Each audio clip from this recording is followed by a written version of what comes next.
chapter 28, Paul at Liberty. While Paul's labors were blessed to the conversion of many souls and the strengthening and encouragement of the believers, clouds were gathering that threatened his own safety as well as the prosperity of the church. When on his arrival at Rome he was placed in charge of the captain of the imperial guards, the office was filled by a man of justice and integrity, by whose clemency he was left comparatively free to pursue the work of the gospel. But before the close of the 2 years' imprisonment, this man was replaced by an official whose vice and tyranny rendered his name infamous. The apostle could expect no favor from this slave of lust and cruelty. The Jews were now more active than ever before in their efforts against Paul. They had found an able helper in the profligate woman whom Nero had made his second wife, and who, being a Jewish proselyte, would lend all her influence to second their murderous designs against the Christian champion. Paul had little reason to hope for justice from the Caesar to whom he had appealed. Nero was more debased in morals, more frivolous in character, and at the same time capable of more atrocious cruelty than any ruler who had preceded him. The reins of government could not have been entrusted to a more inhuman despot. The first year of his reign had been marked by the poisoning of his young stepbrother, who was the rightful heir to the throne. He had steadily descended from one depth of vice and crime to another until he had murdered his own mother and then his wife. There was no atrocity which he would not perpetrate, no vile act to which he would not stoop. In every noble mind he inspired abhorrence and contempt. The details of iniquity practiced in the court of this prodigy of vice are too degrading, too horrible for description. His abandoned wickedness created disgust and loathing even in many who were forced to share his crimes. They were in constant fear as to what enormities he would suggest next. Yet even such crimes as Nero's did not shake the allegiance of his subjects.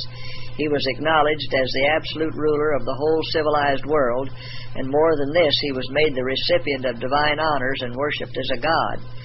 From the standpoint of human judgment, Paul's condemnation before such a judge was certain. But the apostle felt that he had nothing to fear so long as he preserved his loyalty and his love to God. His life was not in the hands of Nero, and if his work was not yet done, the Roman emperor would be powerless to destroy him. He who had hitherto been his protector could shield him still from the malice of the Jews and from the power of Caesar. And God did shield his servant. At Paul's examination, the charges against him were not sustained, and contrary to the general expectation with regard for justice wholly at variance with his character, Nero declared the prisoner guiltless. Paul's fetters were struck off, and he was again a free man. Had his trial been longer deferred, or had he from any cause been detained in Rome during the following year, he would have perished in the dreadful persecution which then took place. The converts to Christianity had become so numerous during Paul's imprisonment as to attract the attention and arouse the enmity of the authorities. The ire of the emperor was especially excited by the conversion of members of his own household. He still thirsted for blood and soon found a pretext to make the Christians the objects of his merciless cruelty. A terrible fire about this time occurred in Rome, by which nearly one-half the city was consumed. Nero himself caused the flames to be kindled, and then to avert suspicion he made a pretense of great generosity in assisting the homeless and destitute. He was, however, accused of the crime. The people were excited and enraged, and Nero determined to clear himself and also to rid the city of a class whom he feared and hated by charging the act upon the Christians. The satanic device succeeded. Thousands of the followers of Christ, men, women, and children, were put to death in the most cruel manner. Some were crucified, some covered with the skins of wild beasts and torn in pieces by dogs. Others were clothed in garments of inflammable material and set on fire at night to illuminate the circus of the Vatican and the pleasure gardens of Nero. Thus this monster in human form amused the public by exhibiting his victims in their dying agonies, while he himself stood by, taking the keenest delight in their misery. Degraded and hardened as were the Romans, and bitter as was their prejudice against the Christians, the constant repetition of these horrible, heart-sickening scenes excited even their compassion. From this terrible ordeal Paul was spared, having left Rome soon after his release. This last precious interval of freedom was earnestly improved in laboring among the churches.